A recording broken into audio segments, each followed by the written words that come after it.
Hai, perkenalkan nama saya Anissa Cici Koirala dari jurusan Pendidikan Bahasa dan Sastra Indonesia Universitas Negeri Medan. Halo, perkenalkan nama saya Dela Amadia, Prodi Pendidikan Bahasa Indonesia, Fakultas Bahasa dan Seni, Universitas Negeri Medan. Hai, perkenalkan nama saya Johanna Jujur Eklesia Cipea, Prodi Pendidikan Bahasa dan Sastra Indonesia, Fakultas Bahasa dan Seni, Universitas Negeri Medan.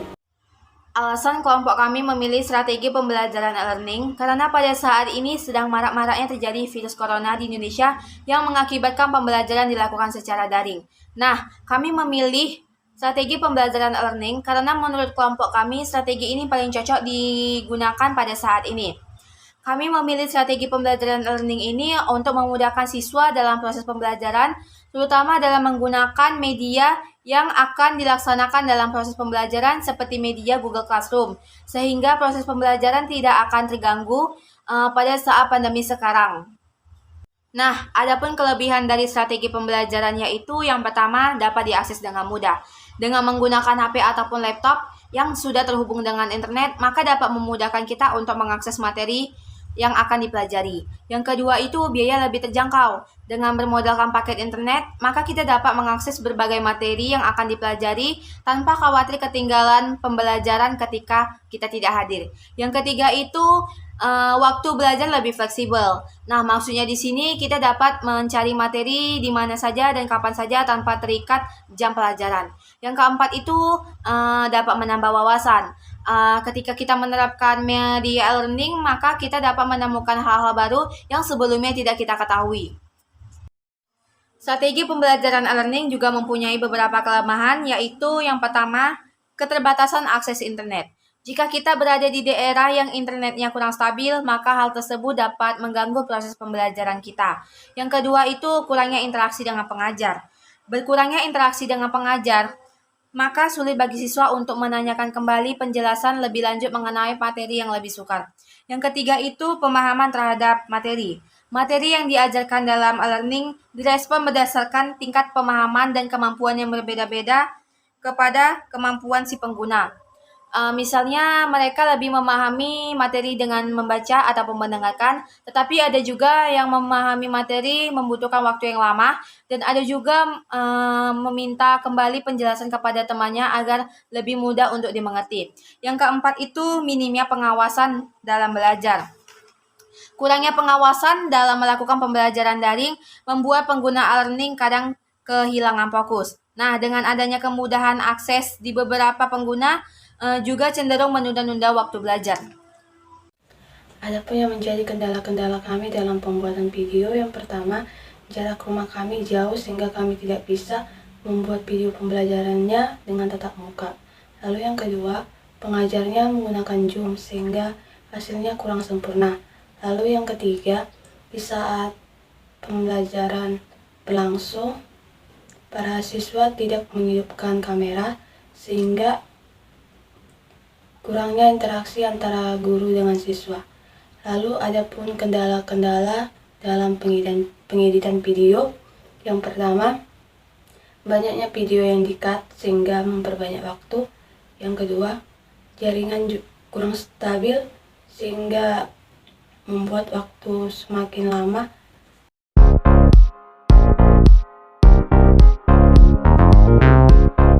Jadi, saya di kelompok 6 ini berperan sebagai moderator yang menjelaskan bagaimana cara penggunaan e-learning dan bagaimana cara penggunaan Google Classroom kepada peserta didik. Jabatan saya sebagai anggota. Peran saya dalam proses pembuatan video, yang pertama, saya menjelaskan alasan mengapa kelompok kami memilih strategi pembelajaran e-learning. Yang kedua, peran saya yaitu menjelaskan tentang kelebihan dan kekurangan dari penggunaan strategi pembelajaran e-learning itu. Yang ketiga, peran saya merekod Zoom karena kami menggunakan Zoom sesuai dengan materi strategi kami yaitu pembelajaran e-learning. Yang keempat, saya juga membuat Google Classroom sebagai guru agar memudahkan siswa untuk bergabung ke Google Classroom. Peran saya dalam video ini, saya berjabat sebagai anggota dan saya menjelaskan tentang kendala-kendala dalam pembuatan video dan saya mengedit video. the future.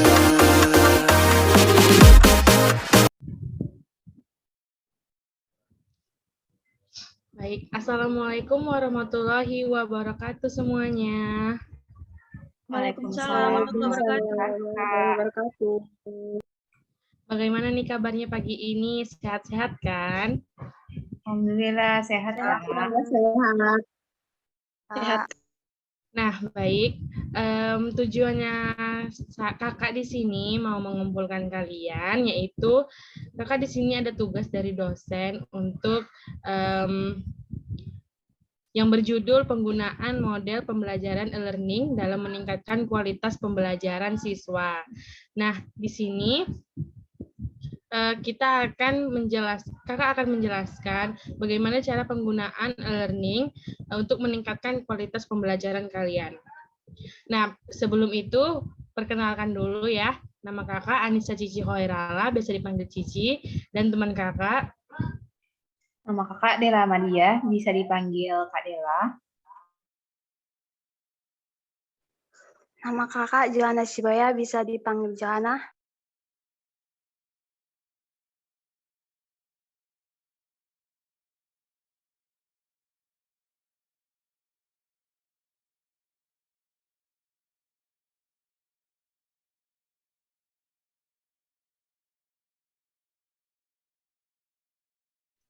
Nah, sebelum kita mulai untuk cara penggunaan pembelajaran e-learning ini, ada baiknya sedikit kakak menjelaskan apa itu e-learning. Nah, e-learning merupakan suatu konsep belajar, mengajar yang memungkinkan ketersampaiannya bahan ajar ke pembelajar dengan menggunakan media internet, media jaringan, komputer, dan lainnya, serta penggunaan alat elektronik lainnya yang dapat menunjang proses pembelajaran. Nah, seperti ini kita menggunakan handphone dan HP itu sama saja kita menunjang proses pembelajaran dan menggunakan metode media sosial yaitu aplikasi Zoom. Selanjutnya, e-learning memungkinkan pembelajaran untuk menimba ilmu tanpa harus hadir secara fisik. Nah, seperti kita saat ini, kita kan lagi masa pandemi nih, kita nggak bisa tatap muka secara fisik, jadi kita melakukan pertemuan jarak jauh seperti menggunakan media Zoom atau GCR. Nah, sementara instruktur dan pelajar yang diikuti berada di dalam tempat lain, di kota lain, bahkan di negara lain. Jadi kita bisa berinteraksi secara online gitu, meskipun kita jaraknya sangat jauh. Nah, selanjutnya,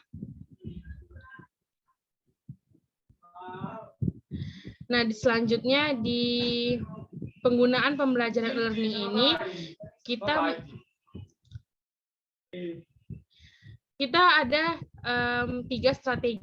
ada 5 strategi pembelajaran yang ada di e-learning tersebut. Tapi kami dari kelompok kami akan mengambil satu saja, yaitu pemilihan dan implementasi teknologi e-learning.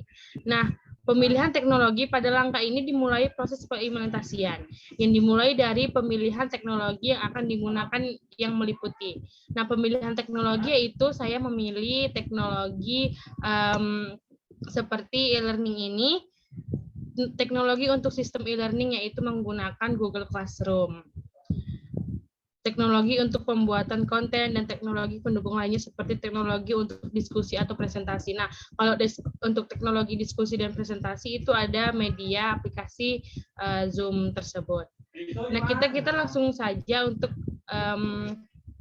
penggunaan Google Classroom ya untuk menunjang pembelajaran kita dalam jarak jauh. Apakah adik-adik sekalian sudah siap? Siap Kakak. Sudah siap, Kak. Udah, Kak. Baik, langsung saja ya. Kakak mau share screen.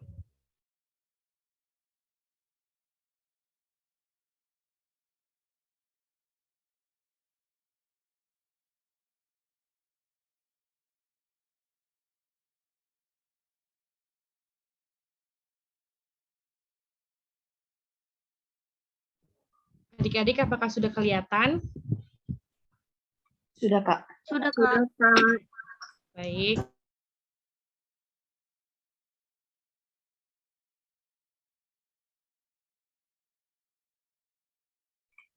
Kak, suaranya Kak. Nah, sebelum masuk ke Google Classroom, kakak akan menjelaskan bagaimana cara mendownload Google Classroom. Nah, pertama-tama kita memasuki aplikasi Play Store atau App Store yang ada di HP kalian masing-masing. Nah, kemudian cari di pencarian Google Classroom. Nah, jika menemukan, langsung saja klik yang ada bacaannya Google Classroom ya.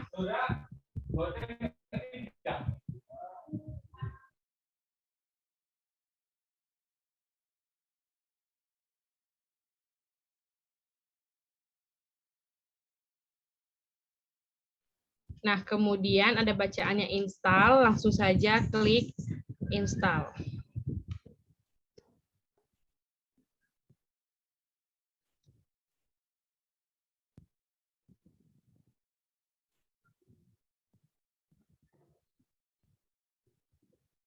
Nah, jika sudah, mari kita buka Google Classroom.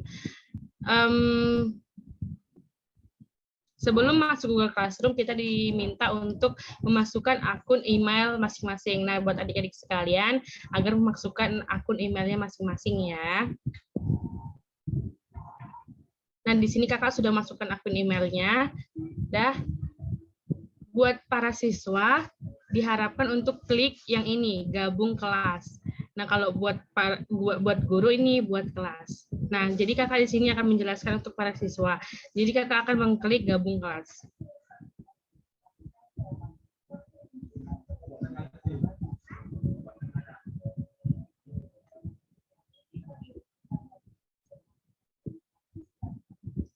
Nah, di sini kita diminta untuk mintalah kode kelas kepada pengajar, lalu masukkan kode di sini. Nah, di sini kode kelasnya, kita akan masukkan kode kelas.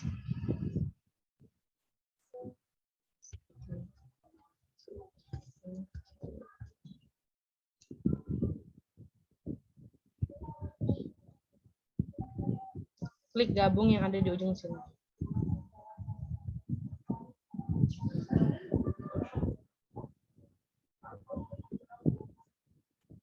Nah, di sini kita sudah masuk ke dalam kelas yang disediakan oleh guru. Nantinya jika guru mengupload tugas, itu kita akan dapat notif dari email yang kita daftarkan tadi.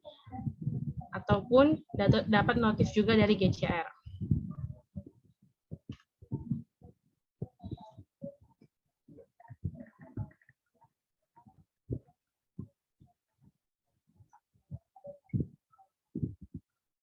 Nah, disinilah kita akan melihat pembaruan untuk kelas ini. Gunakan forum untuk terhubung ke kelas Anda dan memeriksa pengumuman.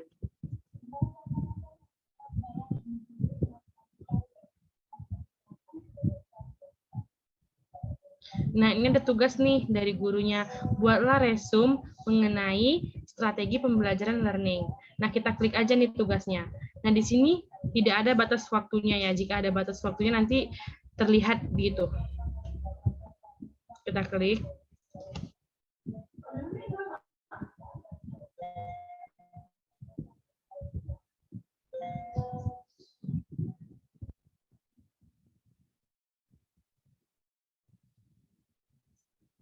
Nah, di sini kita bisa menambahkan komentar.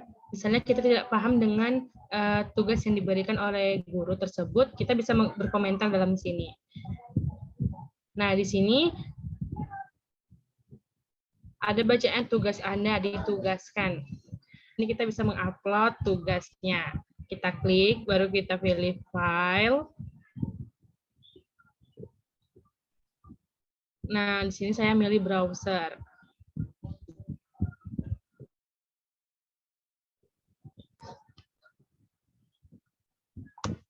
Nah, pilih deh tugas yang mau kita upload.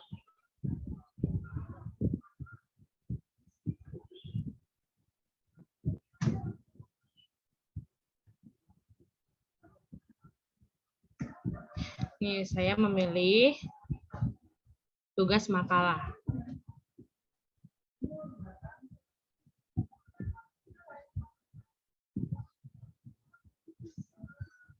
Kita Kita tunggu ya sampai selesai loadingnya. Nah, ketika Anda siap mengirim semua file untuk tugas ini, ingat untuk menyerahkannya. Kita klik mengerti, dah. Jika makalahnya sudah tertera di sini atau tugasnya sudah tertera di sini, kita klik serahkan.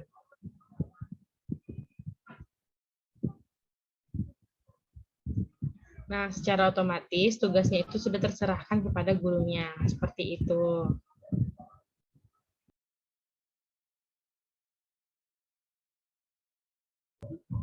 Nah, jadi saya sudah selesai menjelaskan bagaimana cara dari mendownload Google Classroom hingga menggunakan Google Classroom.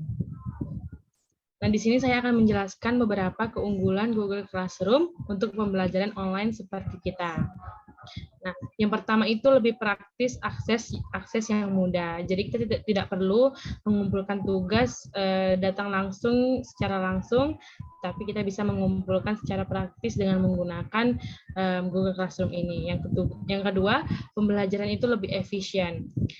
Nah, kelebihan Google Classroom selanjutnya adalah pembelajaran lebih efisien. Anda tidak perlu khawatir terlambat masuk kelas karena jalannya yang macet. Jadi kita bisa menggunakan Google Classroom ini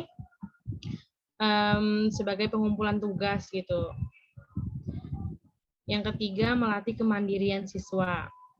Yang keempat, fiturnya itu lengkap. Jadi Google Classroom itu tidak hanya ada pengumpulan tugas saja, tapi bisa menggunakan, tapi bisa video seperti video call atau Zoom, yaitu Google Meet gitu.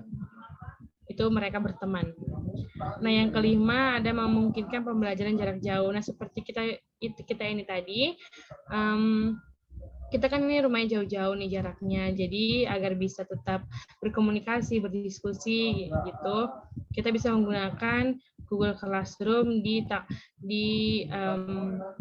kita bisa menggunakan Google Classroom jika guru tersebut mengizinkan kita. Jadi kita bisa berdiskusi bersama gurunya. Yang keenam, proses setting dan pembuatan kelas yang lebih mudah. Nah, yang ketujuh, meningkatkan kerjasama dan komunitas antar pengajar dan siswa.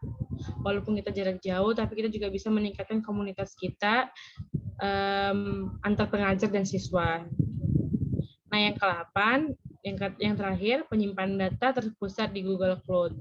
Jadi, penyimpanan kita ini, penyimpanan file-filenya itu masih tersimpan di Google Classroom jika kita keluar gitu dari akun tersebut. Nah, sekianlah penjelasan tentang penggunaan Google Classroom.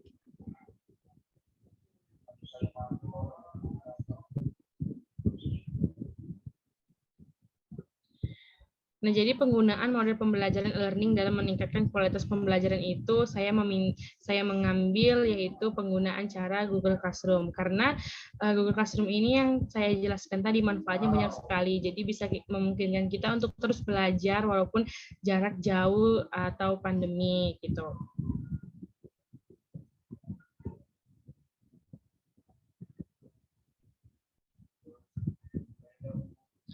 Nah, yang terakhir, penerapan e-learning pada pembelajaran mata kuliah atau pelajaran biasa akhirnya dapat menghemat biaya pengajaran dan pelatihan, akan tetapi memerlukan investasi yang sangat besar pada permulaannya, sehingga jika tidak dikelola dengan baik akan mengakibatkan kerugian yang besar. Pemanfaatan e-learning membutuhkan budaya belajar mandiri dan kebiasaan untuk belajar, jadi kita dituntut untuk mandiri gitu. Baiklah adik-adik, segitu saja yang bisa kakak sampaikan untuk penggunaan model pembelajaran e-learning dalam meningkatkan kualitas pembelajarannya. Semoga adik-adik bisa menerapkannya dengan baik dan tetap semangat belajarnya. Dan maaf jika kakak ada salah dalam pengucapan dan penggunaan kalimat dan kata. Nah, saya ucapkan Assalamualaikum warahmatullahi wabarakatuh. Waalaikumsalam. Terima kasih, Kak.